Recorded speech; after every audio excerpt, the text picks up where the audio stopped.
Now, turning to sport of quite a different sort. Electronic sports, or esports, is a fast-growing market with multi-million-dollar deals and billions of fans worldwide. But a video game career still raises eyebrows here. The one Singaporean, who's regarded as one of the top fighting game players in the world, is hoping to change that. This story by Kenneth Lim. A quiet office building in Woodlands reveals the last bastion of a once thriving community. And the scene's local hero? 24-year-old Xian. He plays fighting games for a living, the first Singaporean to do so. Ho started playing when he was 7. Xian has taken it, and there is his country teammate Z.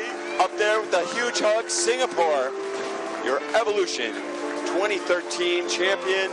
And was crowned the best Street Fighter player on the planet in 2013, ahead of over 1,000 competitors in Las Vegas.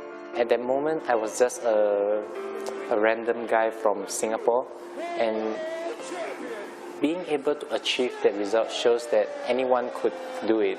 I feel that I create a lot of hopes for people who are trying to go through this fighting game career or path.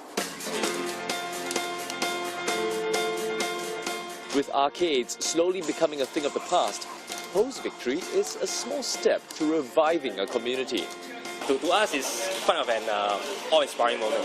This was remarkable because I find that the only Singaporean had done it. So it's something to boost our arcade scene in Singapore, because most people may think that actually arcade is not really a thing for a career for someone young. But Ho is armed with just an O-level certificate, and he's had to wrestle with traditional notions of success just to follow his dreams. Before I started as a pro gamer, I think everyone think I'm crazy, that I should go and look for a job or do something that is practical instead of wasting my time playing games. Still, winning on the world stage has helped Ho begin a new chapter in his gaming career. He's featured in the official SG50 book, which captures the nation's history and ethos through the stories of individual Singaporeans. Being next to people who actually climb mountains, climbing hills and doing very great achievement, I feel like I'm really very small, but in another side way of thinking is like I feel really happy to be in the same boat as them. Gaming, I suppose, is not something that people would consider a mainstream occupation. But we thought it's interesting to cover people who've done different things, who sort of pushed the boundary, who pushed the envelope, and the fact that he has risen to the fore and risen to the top of his game and made a name for himself. I think that in itself is something to celebrate. Ho is now a sponsored gamer. He gets a steady salary, and the company takes care of his expenses when he competes overseas. He helps develop new products and hosts a live stream daily to teach aspiring players.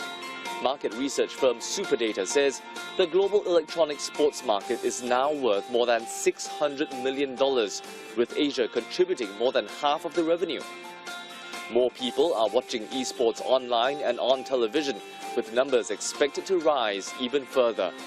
And according to trends analysts Newzoo, there's just about as many people who play sports actively as there are gamers.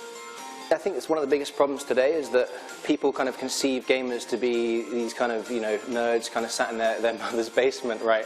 But today it's become so much more. The kind of skill that's involved, the dedication, the practice is equivalent to some of the training that people do in mainstream sports like basketball or football as well. But the lion's share remains with PC games, and the fighting game scene has some way to go. But with more prize money in recent years, Singapore's first pro fighting game player might not have to throw in the towel anytime soon. I want to do it at least for another 20 years. It's only when you're able to follow your dreams and passion, that's where you can be happy. So I wish everyone could change their mindset about this, and I wish to open the path for everyone as well too. Ho will attempt to reclaim his world title in Las Vegas next month. You've been watching Singapore Tonight. Also come find us on Facebook and Twitter. Good night.